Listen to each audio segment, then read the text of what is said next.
ആരൊക്കെയാ ഈ ചത്തുപോയത്? 150 വർഷങ്ങൾക്ക് മുമ്പാ. അന്ന് ഇവിടെ മൂപ്പ് ഭരിച്ചിരുന്ന പ്രതാപശാലിയായ ഒരു കാർന്നവരുണ്ടായിരുന്നു.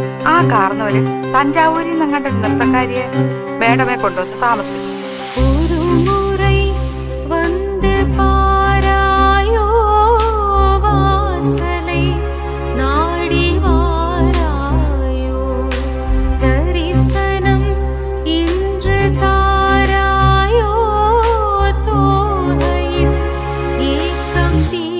നാഗവല്ലി എന്നായിരുന്നു ആ തമിഴത്തിയുടെ പേര്.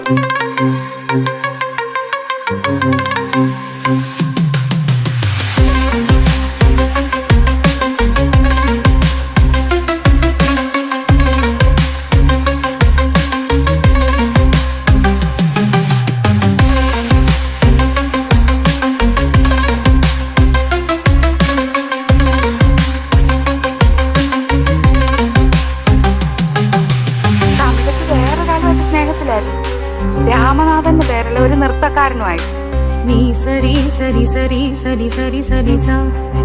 എന്തായാലും ഒരിക്കലും നാഗവല്ലിയെ തിരക്കി നമ്മുടെ തെക്കിനിയുടെ തൊട്ടപ്പുറത്തുള്ള വീടാ പടിപ്പുരയ്ക്കല്. എന്തിനു പറയുന്നു?